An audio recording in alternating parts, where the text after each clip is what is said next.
ওকে, তো আমরা আজকে সরলরেখার 3.5 চ্যাপ্টারটা মানে মূলত সরলরেখার বেসিক সেকেন্ড ক্লাসে আসছি এবং আজকে আমরা 3.5 এর যে অবশিষ্ট বেসিকটুকু আছে সেটুকু শেষ করব। ওকে, বাট এই পর্যন্ত আমরা কতটুকু শিখছি সেটা আমি যে অলরেডি লিখে রাখছি, যা শেখা হয়েছে অলরেডি। আমি শুধু সূত্রটুকু লিখছি, হেডলাইনটা লিখি নাই। তো প্রথম সূত্রটা হচ্ছে কি আমাদের ঢালের সূত্র এবং ঢালের 1 নাম্বার সূত্র, যেটা আমি তোমাদেরকে বলেছি ঢালের টোটাল 4টা সূত্র শিখাবো। তার মধ্যে এখানে গত ক্লাসে আমি অলরেডি 2টা সূত্র শিখায় ফেলছি, আজকে আরেকটা শিখাবো। ঠিক আছে, তো আমরা এখানে ঢালের যেটা দেওয়া আছে সেটা হচ্ছে যদি কোণ জানা থাকে আমাদের কোন একটা রেখার কোণ জানা থাকলে আমরা tan থিটা ব্যবহার করে তার ঢাল জানতে পারি।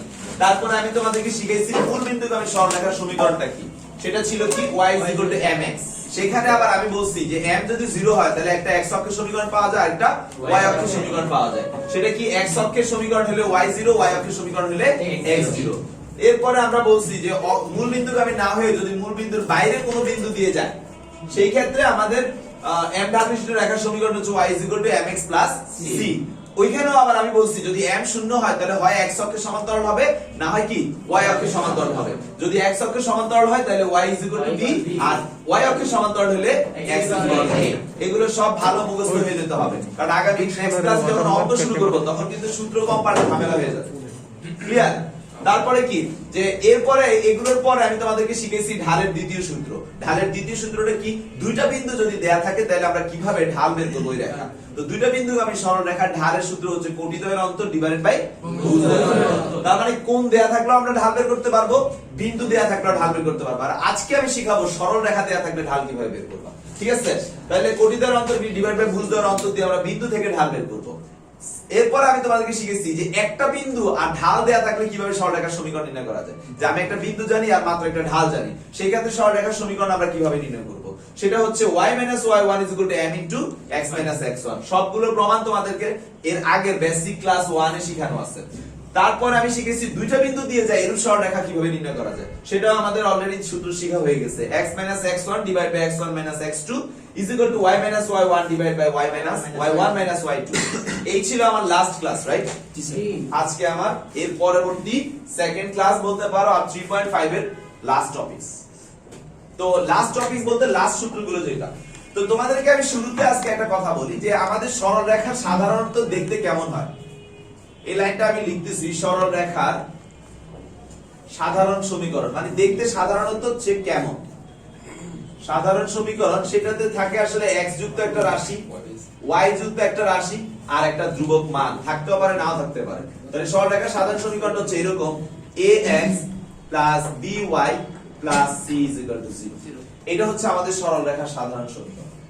ওকে, তো এই সমীকরণটা হলো সরলরেখাকে আমরা প্রকাশ করার জন্য ব্যবহার করে থাকি, যেখানে x এর পাওয়ার 1 y এর পাওয়ার 1। মনে আছে তো চিনার উপায়গুলো বলছিলাম।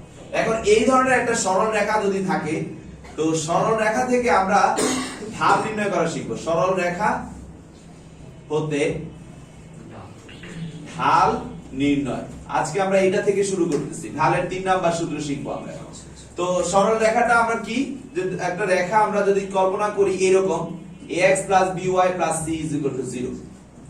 তো ভাইয়া এইটাকে আমরা ওই যে y mx c যে সমীকরণটা আছে যেখানে x ও আছে y ও আছে c ও আছে, x y c তিনটাই আছে, তাদেরকে নিয়ে যদি আমরা ওইরকম করে যদি বানাই তাহলে by আমাদের কি আসতেছে -ax c, রাইট কি না? বা আমাদের y a divided by b into x plus c divided by b। ওকে, তো স্যার আপনারা খেয়াল রাখবেন সর্বদা আমাদের, আচ্ছা এটা তো পরে। তো এই যে এখানে এখন y mx c এটাকে যদি আমি তুলনা করি, এত এর সাথে তুলনা করে পাই কি পাই, m a divided by b। অর্থাৎ a বলতে এখানে কে ভাই? অর্থাৎ m মাইনাস রেখার x এর সহগ, রেখার x এর সহগ ডিভাইড বাই রেখার y এর সহগ। সবাই কি বুঝতে পারছেন? তাহলে স্যার এটাই হচ্ছে আমাদের সরলরেখার ঢাল নির্ণয়ের সূত্র, রেখা থেকে ঢাল নির্ণয়।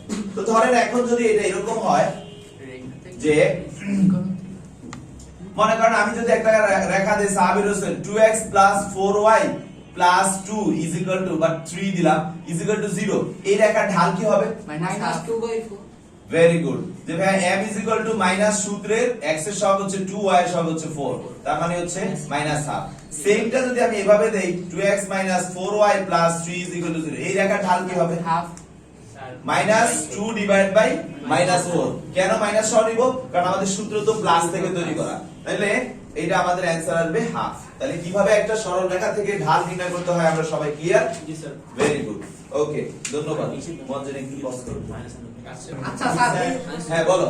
এই যে স্যার আমরা এই সরল রেখা হতে ঢাল নির্ণয় করলাম স্যার, কিন্তু স্যার এটা তো আমরা জোর করে করলাম এক প্রকার। কি রকম? আমরা এই যে স্যার by = -ax - c ধরলাম, তাই এটার কি কোনো যুক্তি আছে নাকি? আমরা যে y এর একটা সমীকরণ বের করলাম, যুক্তিটা কি? এটা একটা সরল রেখা, এটা একটা সরল রেখা, হ্যাঁ ঠিক আছে? এখন কি দুইটার ভিতর তুলনা করলাম? এই দুইটা রেখার মধ্যে আমি স্পষ্টভাবে বলছি, তুলনা করছি, ওই তো ঠিক আছে? আমি এইটার সাথে মিলায় নিছি, এটা চেহারার মতো করে মিলায় নিছি, মিলায় নিয়ে আমি দেখছি m এর জায়গায় কত আসে, ঠিক আছে? কম্পেয়ার করে আমি m এর মানটাকে বের করছি। তো স্যার বুঝবো? ওকে, তাহলে আমরা কি এখন থেকে ঢালের 3 নাম্বার সূত্র শিখলাম। ঢালের 3 নাম্বার সূত্র শিখছি, আর আমাদের সূত্রের ভান্ডারে 7 নাম্বার। তাহলে সেটা কি? সরল রেখার ঢাল। সরল রেখার ঢাল m is equal to -a divided by b, যেখানে a হচ্ছে x এর সহগ রেখার আর b হচ্ছে রেখার কি? y এর সহগ। তাহলে আমরা 7 নাম্বার ফর্মুলা শিখে ফেলছি। তো আপনারা কি সবাই কি সফলভাবে আমি যতটুকু শিখেছি শিখতেছেন তো?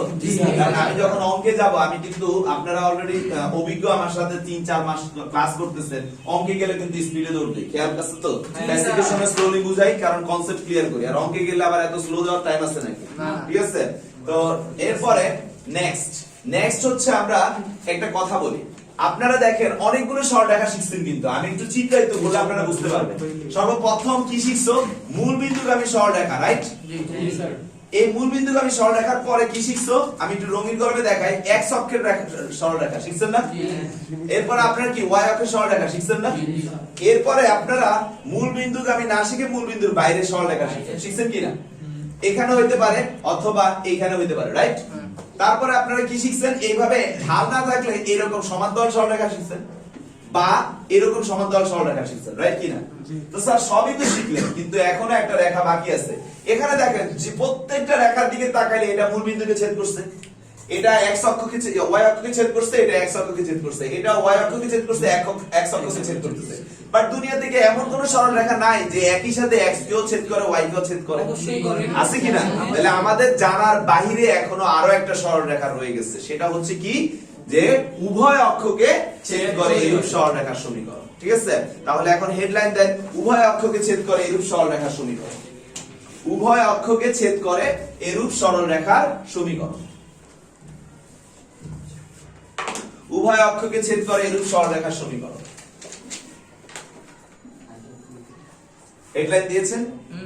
ওকে, এবার স্টপ হবেন, কেউ কিছু লিখবেন না, আপনারা এখন দেখবেন সম্পূর্ণটা। তো স্যার আমি উভয় অক্ষকে ছেদ করে, মানে ব্যাপারটা তো এরকম, রাইট কিনা? জি স্যার। এটা এই সাইডে হতে পারে, এই সাইডে হতে পারে, এই সাইডে হতে পারে, বাট আমরা রূপক অর্থে এটাই ব্যবহার করব। আমাদের অঙ্ক অটোমেটিক্যালি আমাদের যে পাশেটা সেই পাশে সমীকরণ বানায় দিবে, টেনশনে কিছু নেই।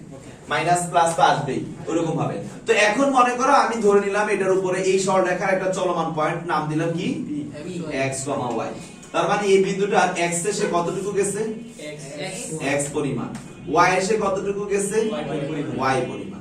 আবার এই রেখাটা x অক্ষকে যে বিন্দুতে ছেদ করছে ওই বিন্দুর একটা নামকরণ করলাম a, এবং এখান থেকে ওই বিন্দু পর্যন্ত যে ডিসটেন্স, এটাকে একটা নাম দিলাম ছোট হাতের a, 0। 0 কেন বলছি? x অক্ষের উপর y এর কখনো মান হয় না।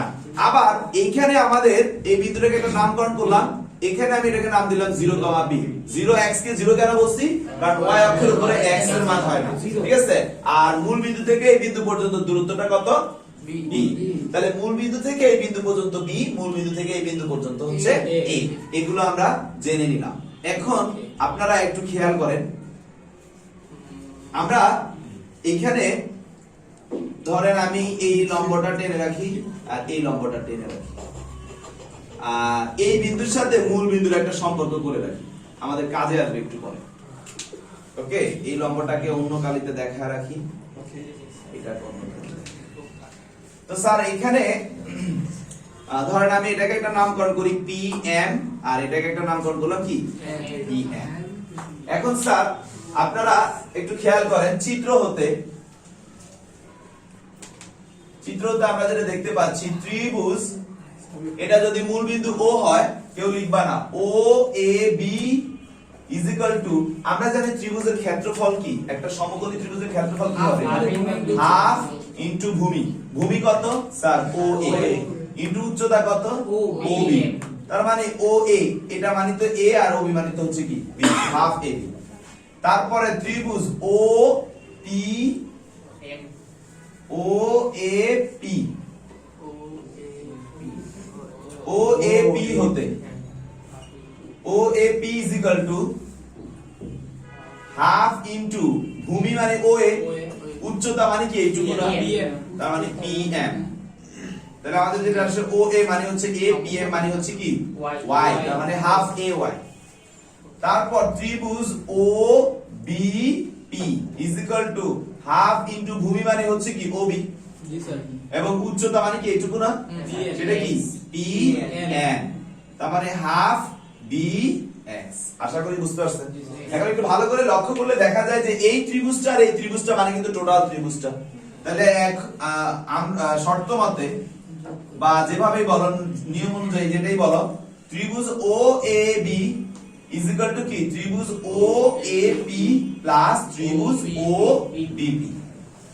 তো স্যার এখন আমাদের কি আসতেছে, ও এ পি মানে তো হচ্ছে হাফ এ বি, এটা মানে হচ্ছে half A Y plus half B X, half half half সবার থেকে কাটা, তাহলে থাকে কি A B is equal to A Y plus B X. আমরা যদি এ বি দ্বারা ভাগ করি তাহলে থাকে X by A, y by b is equal to 1।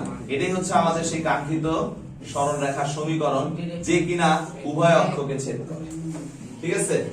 তো স্যার আপনারা কি পুরো কনসেপ্টটা বুঝতে পারছেন? হ্যাঁ, আপনারা পরে তুলবেন, তোলার সময় হয়নি এখনো, তোলার সময় হয়নি এখনো। এটা গেল একটা পদ্ধতি, এটা গেল এক নম্বর পদ্ধতি। দুই নম্বর বিকল্প, আরো একটা পদ্ধতি আমি দেখাইতে চাচ্ছি আপনাদেরকে আমি কিছু জিনিস শিখাইছি, সেটার প্রয়োগ দেখাবো। আমি আপনাদেরকে একটা সূত্র শিখেছি, সূত্র দুইটা বিন্দুগামী সরলরেখার সমীকরণ শিখেছি। আচ্ছা, এই সূত্রটা যদি সঠিক হয় তাহলে এই বিন্দু আর এই বিন্দু দুইটা দিয়ে যায় এরূপ সরলরেখার সমীকরণ কি, এই সূত্র ব্যবহার করলেও কি এটা আসার কথা না? যদি এটা আবার সঠিক হয়, সূত্র সঠিক হইলে এদের ব্যবহার করে এটা আসার কথা, যদি এটা সঠিক হয়, রাইট কিনা? লেটস সি আমরা আসে কিনা দেখি। তাহলে a ব্র্যাকেটে লিখবো a, 0, b ব্র্যাকেটে লিখবো 0, b, বিন্দুদ্বয় দিয়ে যায় এরূপ রেখার সমীকরণ। আমরা কি শিখছি, x x1, আমাদের এখানে x1 বলতে কি শিখছি, a, তাহলে x a divided by x1 মানে a মাইনাস x2 বলতে কত 0 না, is equal to y y1 y1 y2 বলতে কি আছে b। তাহলে আমাদের বা x a divided by a is equal to y divided by b। তাহলে আমরা ক্যালকুলেশন করলে যেটা আসে সেটা হচ্ছে -bx plus ab is equal to ay, বা আমাদের bx plus ay is equal to ab, সবাইকে ab দ্বারা ভাগ করলে x by a y by b is equal to 1। তার মানে আমাদের সূত্র কারেক্ট, পদ্ধতি কারেক্ট, সবকিছু কারেক্ট। ঠিক আছে? তাহলে যেভাবে আমরা করি আমাদের একই রেজাল্ট আসছে। তো ঠিক আছে স্যার, এবার তুলতে পারেন আপনারা। এখন আমাদের এই যে দুইটা প্রসেস আমরা শিখলাম, একটা জিনিস খেয়াল করো, এই যে x ডিভাইডেড বাই a বা y ডিভাইডেড বাই b, এই জিনিসগুলো আসলে কি বোঝায়, যে সে x মানে হচ্ছে x অক্ষরকে যদি আমরা বিশেষ করে নির্দেশ করি, তাহলে x এর নিচে যে মানটা আছে সেটা বোঝায় যে আমার সে x অক্ষ থেকে যে অংশটুকু ছেদ করে নিছে।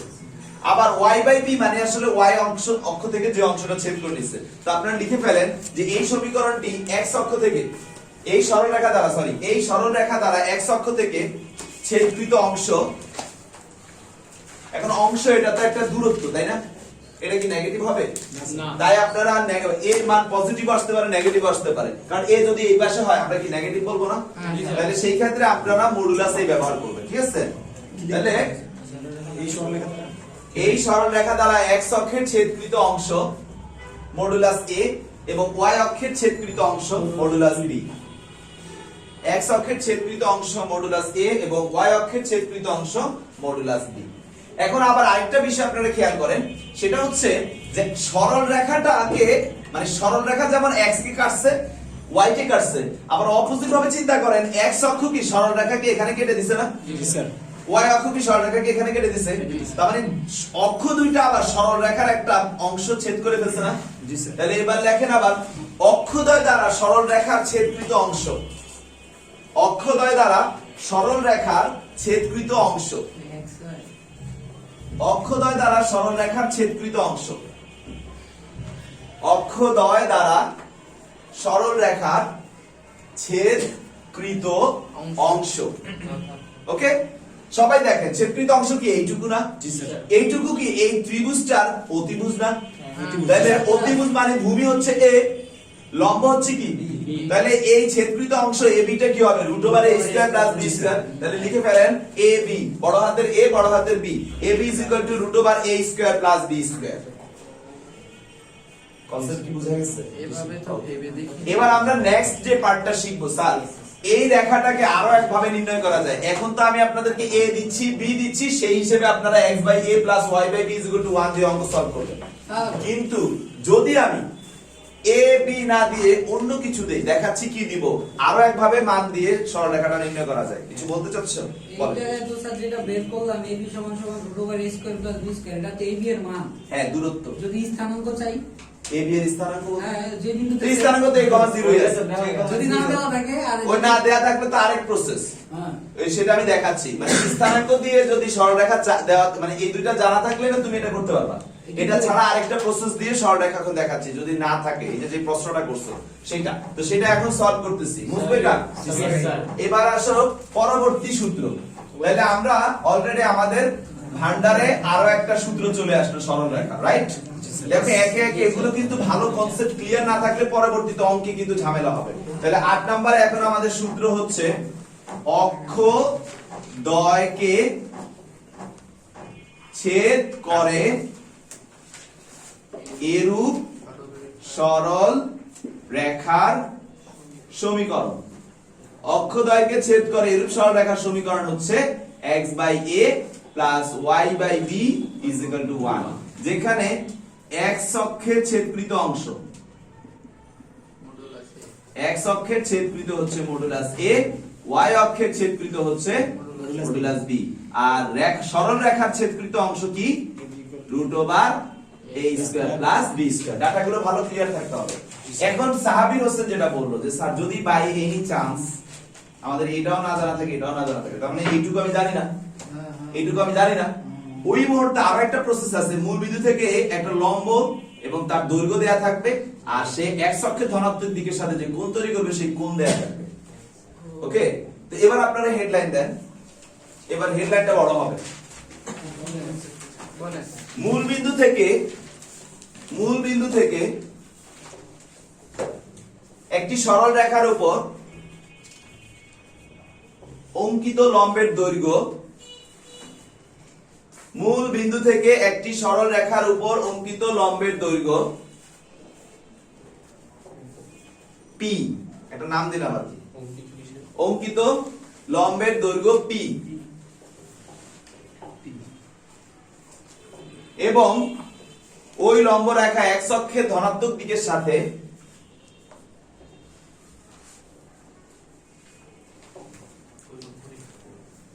ওই লম্ব রেখা x অক্ষের ধনাত্মক দিকের সাথে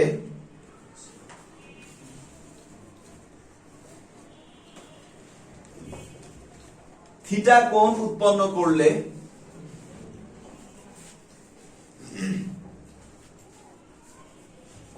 সরল রেখাটির সমীকরণ নির্ণয়।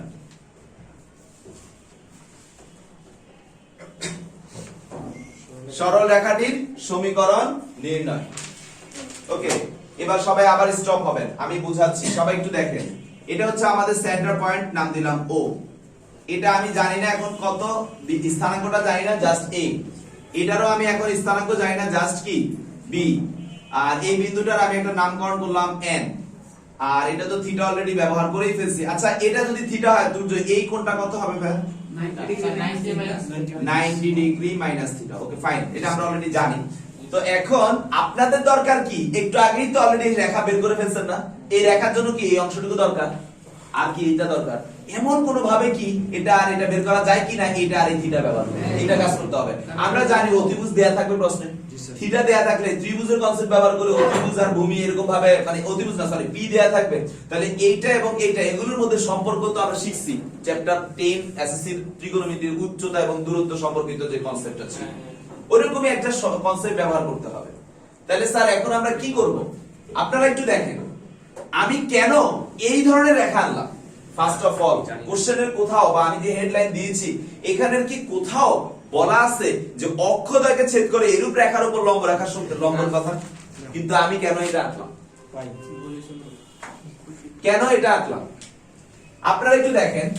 যদি আমি এই রেখার কথা বলি, মূল বিন্দু থেকে কি এর উপর লম্ব টানা যাবে? না। যদি আমি এই রেখার কথা বলি, মূল বিন্দু থেকে লম্ব টানা যাবে? আচ্ছা, যদি স্যার এইটা বলি, মূল বিন্দু থেকে লম্ব টানতে পারবেন? যদি আমি এইটা বলি, মূল বিন্দু থেকে লম্ব টানতে পারবেন? কোনোভাবেই পারতেছেন না। একমাত্র এই রেখাটাই আছে যার উপরে এই যে লম্ব টানা যায়। আসলে স্যার ঠিক আছে? করব স্যার। স্যার ওই বাহুকে পিছন দিকে বর্ধিত করে দেবে, এই দিকে পিছন দিকে বর্ধিত এই করে। এই এই হ্যাঁ, স্যার। কি করলো, এটারে এক্সেল টাচ করছে, ওয়াই এ টাচ করছে, ইয়া করেন। এই করছে, তাহলে কি অঙ্ক থেকে ছেদ করা সরল রেখা হয়ে গেল না? আর এই সেই তো হ্যাঁ একই হইছে? পিছনে টানলে এক্স অক্ষকে এবং ওয়াই অক্ষ দুইজনকে ছেদ করতেছে কিনা? হ্যাঁ, তার মানে তো পিছনে এটাই। খালি উল্টা ঠিক আছে, তার মানে আপনি যেভাবেই চিন্তা করেন এইটা ছাড়া আপনার কোনো গতি নাই বলেন আর যাই বলেন, লম্ব টানতে হলে এটাই আঁকতে হবে। আমি কি বুঝাতে পারছি কেন? মানে মনের মধ্যে বাসায় গিয়ে খুঁতখুঁতি আসতে পারতো, সন্দেহ আসতে পারতো যে ভাইয়া কেন এটা করলো। অন্যটা তো হতো। ওইটা আমি বলে দিলাম কারণ এটা আমার লাইভ ক্লাস, ভিডিও ক্লাস, এখানে অন্যরা দেখলে তাদের মনের প্রশ্ন তো আর বলতে পারবে না। তাই তো এখন স্যার এটা যদি 90 ডিগ্রি হয় মুয়াজ্জিন, বোঝার চেষ্টা করিস, এটা 90 হইলে 90 এর বিপরীতে যেটা থাকে সেটাকে কিন্তু আমরা অতিভুজ বলি। তার মানে এটা কিন্তু অতিভুজ, রাইট কি না? জি স্যার, আসলে এখন অতিভুজের অপোজিট যে বাহুটা ভূমি বা কোণের অপোজিটে যে বাহুটা সেটাকে আমরা কি বলি আবার? এই থিটা কোণের অপোজিটের বাহুটা লম্ব না? তার মানে সার্বিকভাবে প্রমাণ হয় এই কোণের মাধ্যমে অতিভুজ চিনলাম, এই কোণের মাধ্যমে লম্ব চিনলাম, তাহলে সার্বিকভাবে প্রমাণ হচ্ছে পিটার যে বাহুতে সেই বাহুটার নাম কি? ভূমি। এটা হলো ভূমি। এই ত্রিভুজের কাজ গেল। এবার এই ত্রিভুজের কাছে আসেন, এই কোণের বিপরীতে যে বাহুটা 100% এটা লম্ব, আবার এই লম্বের বিপরীতে যে বাহুটা 100% এটা অতিভুজ, তাহলে প্রমাণ হয়ে যায় এটা আবারও কি? ভূমি। তাহলে ভূমি চিনছি, লম্ব চিনছি, অতিভুজ চিনছি, কি মাহি চিনছো? আচ্ছা, তাহলে এখন চিত্র হতে বা এখানে ও এন কার উপর লম্ব? এবি এর উপর লম্ব, রাইট? ও এন টা এবি এর উপর লম্ব। তারপরে কোণ A O N is equal to কত? থিটা। কোণ B O N is equal to কত? 90 ডিগ্রি মাইনাস থিটা। আর O N is equal to কি দেওয়া আছে? পি। বি এখন মুয়াজ্জিন আমরা যদি এই ত্রিভুজটা নিয়ে কাজ করি, ত্রিভুজ ও এ এন হতে আমরা এই ত্রিভুজটা নিয়ে যদি কথা বলি, আমি কি বলতে পারি না ভূমি আর অতিভুজ আমার ও পি আছে, লাগবে কাকে? অতিভুজ ও এ কে লাগবে, অতিভুজটা লাগবে, কারণ আমরা তো সমীকরণ জানি। তাহলে ভূমি আর অতিভুজের সম্পর্ক কি? cos থিটা না? জি স্যার তাহলে cos theta is equal to ভূমি বাই অতিভুজ, that is O N by O A, বা O A is equal to কি? O N by cos theta. cos theta 1 by cos theta মানে কি? sec theta. O N মানে P, তার মানে জিনিসটা আসতেছে পি sec থিটা, রাইট? এরপরে আরেকটা ত্রিভুজ কি আছে? ও বি এন হতে এবারও কিন্তু এটা ভূমি লাগবে হচ্ছে ওবি, তার মানে ও ভূমি আর অতিভুজ, তার মানে এখনো কি অ্যাপ্লাই করব? cos, বাট অ্যাঙ্গেল কিন্তু change 90 degree minus theta. 90 degree minus theta ভূমি ও এন ও ত্রিভুজ হচ্ছে ওবি বা O B is equal to O N divided by cos 90 degree minus theta.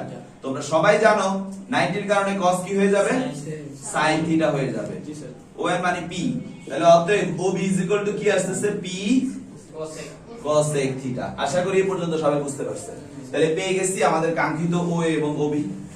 কথা বলেন, জি স্যার। OA এবং OB যদি পেয়ে যাই তাহলে আমরা জানি, আমরা কি জানি বলেন তো? আমরা জানি x divided by OA plus y divided by OB is equal to কি 1। মানটা বসায় দেন। x divided by OA, OA মানে কত? p sec theta, p cosec theta is equal to 1। 1 by sec theta মানে cos থিটা, তার মানে x cos theta divided by p plus y sin theta divided by p is equal to 1। অতএব x cos theta plus y sin theta is equal two p। এটা হচ্ছে আমাদের এই রেখার আরেকটা সমীকরণ যদি অ্যাঙ্গেল আর p জানা থাকে। তুলে ফেলি স্যার। তো আমাদের কনসেপ্ট কি ক্লিয়ার হয়েছে সবাই? তাহলে দেখো এই রেখাটাকে আমরা দুই ভাবে চিনব। এক হচ্ছে যদি আমরা অক্ষগুলো থেকে যে ছেদকৃত অংশটা জানা থাকে তাহলে x by a plus y by b is equal to 1 দিয়ে সলভ করব। আরেকটা হচ্ছে কি স্থিতি যে না আমাদের মূল বিন্দু থেকে রেখাটার উপর লম্ব দূরত্ব দেওয়া থাকবে আর হচ্ছে x অক্ষের ধনাত্মক দিকের সাথে সে যে কোণ তৈরি করে সেই কোণ দেওয়া থাকলে আমরা আবার x cos theta plus y sin theta is equal two p দিয়ে অঙ্কটাকে সমাধান করব। ওকে, তো যদি এগুলো ভালো বুঝো না তোমরা বই খুলে দেখো ম্যাক্সিমাম অঙ্ক তোমরা পারো, গ্যারান্টি আমি দিলাম। নাম্বার 9, 9 নম্বরে তাহলে আমরা সূত্র আরেকটা শিখছি, সেটা হচ্ছে কি যে x cos theta plus y sin theta is equal two p। তো এই চ্যাপ্টারের লাস্ট ফর্মুলাতে চলে আসছি, বুঝবো? জি স্যার। আচ্ছা, লাস্ট ফর্মুলাটা একটু মজা। এটা হচ্ছে আসলে দুইটা রেখার একটা রিলেশন টাইপের ফর্মুলা। তোমাদেরকে একটা কথা যদি বলি, ধরো ভাইয়া যদি এইভাবে একটা রেখার কথা বলি সমস্যা আছে? না, দুটি বিন্দু বা ধরো এটা এইভাবে একটা রেখার কথা বলি সমস্যা আছে? এখন যেভাবেই বলি এরকম রেখার উপরে ধরো এটা a1x plus b1y plus c1 is equal two 0। আবার আরেকটা হচ্ছে এটা লিখতে কষ্ট হচ্ছে উল্টা করে। আচ্ছা এইভাবে দেখেন, তাহলে a1x plus b1y plus c1 is equal two 0। মনে করো এটা কিছু দূর যাওয়ার পরে মনে করো এইভাবে ডট ডট ডট ডট দিয়ে কিছু দূর যাওয়ার পরে আবার আরেকটা দেই a2x plus b2y plus c2 is equal two 0। দুইটা রেখা একই লাইনের উপরে না? জি স্যার, ধারক রেখা একই সমরেখ। হ্যাঁ বলতে পারো, নো প্রবলেম। দুইটা রেখা একই লাইনের উপরে, তাইলে দুইটা সরল রেখা যদি একই লাইনের উপরে থাকে তাহলে তাদের মধ্যে কিন্তু একটা রিলেশন আছে, তাদের মধ্যে কিন্তু একটা জিনিস একই হবে। সেটা কি বলতো? ঢাল। কেন স্যার? এই যে এইখানে আমি যদি এইটুকুকে নিয়ে একটা ত্রিভুজ চিন্তা করি, এইটুকুকে নিয়ে একটা ত্রিভুজ চিন্তা করি, ওর যে থিটা ওরও কিন্তু সেম থিটা। থিটা সেম মানে আমাদের এখানে অ্যাপ্লাই করলে এমও কি হবে? সেম হবে। তো হ্যাঁ, এই জায়গাটা থেকে একটা সূত্র আমরা তৈরি করব যেটা আমাদের অন্য কোনো কাজে আসবে। ঢালের ব্যাপার তো আমরা জানি, কিন্তু এই ঢালকে ব্যবহার করে আমরা অন্য একটা সূত্র ডিরাইভ করব, কিছু কিছু ম্যাথ সলভ করার কাজে লাগবে। সেই জন্য সেটা কি এখন তোমরা আগে দেখো, তারপর আমি বলে দিব হেডলাইন কি দিবা, এরপর লিখো, এখন তুইলো না। তো এইভাবে আমি একটা জিনিস লিখতেছি যে ধরি একই লাইনের উপর একই লাইনের উপরস্থ দুটি সরল রেখা। আমি লিখতেছি দেখো a1x plus b1y plus c1 is equal to 0 বা y is equal to minus a1 by b1 x into x plus minus c1 by b1। ঠিক আছে, এটাকে আমি 1 নং দিলাম। আরেকটা হচ্ছে a2x plus b2y plus c2 is equal to 0 বা y is equal to minus a2 by b2 x plus minus c2 by b2। এটাকে আমরা দিলাম 2 নং। তো স্যার দুইজনেরই আমরা যদি এখন হিসাব করি 1 ও 2 নং এর ঢাল একই, কারণ কি? কারণ তারা একই লাইনের উপর আছে। এটার কারণটা কি? তারা একই লাইনের উপর অবস্থিত। তাহলে অতএব আমরা বলতে পারি -a1/b1 -a2/b2 বলতে পারি। মাইনাস মাইনাস চলে গেল, তাহলে আমরা এইভাবে জিনিসটাকে নিই a2/a1 কি 2 ওয়ালাগুলোর উপরে রাখি, সুন্দর লাগবে। তাহলে b2/b1 ক্লিয়ার। এটা কিন্তু আমরা এইভাবেও জানি যে দুইটাই কিন্তু সদৃশকোণী ত্রিভুজ হয়। জি স্যার। সদৃশকোণী ত্রিভুজের বৈশিষ্ট্যটি কি? বাহুদ্বয়ের অনুপাত সর্বদা সমান হয়। ওই কনসেপ্ট থেকেও কিন্তু আমরা এটাকে বলতে পারি, ঠিক আছে? তাহলে আমরা a2/a1 পাইছি b2/b1। এখন আর রইল কোনটা? এটা। তো স্যার যেহেতু এরা একই লাইনে অবস্থিত, এদের ঢাল একই, সবকিছু একই, তাহলে কিন্তু এদের এই মানটাও কি হবে? সমান হবে, ঠিক আছে? তারপরে এবং একই লাইনে অবস্থিত হওয়ার কারণে আমরা কিন্তু বলতে পারি c1/b1 কি c2/b2, বা এটাকেও আমরা মাইনাস চলে যাচ্ছে b2/b1 c2 কি c1। তাহলে ফাইনালি আমরা বলতে পারি অতএব a2/a1 b2/b1 c2/c1। এইটা আমাদের একটা সম্পর্ক অনেকগুলো অঙ্ক করতে উপকার আসবে, অনেক ইম্পর্টেন্ট অঙ্ক। তো হেডলাইনটা হবে যে দুটি সরল রেখা একই লাইনের উপর অবস্থিত হলে বা একই লাইনকে নির্দেশ করবে, দুটি সরল রেখা একই লাইনের উপর অবস্থিত হলে বা একই লাইনকে নির্দেশ করবে, দুটি সরল রেখা একই লাইনের উপর অবস্থিত হলে বা একই লাইনকে নির্দেশ করলে।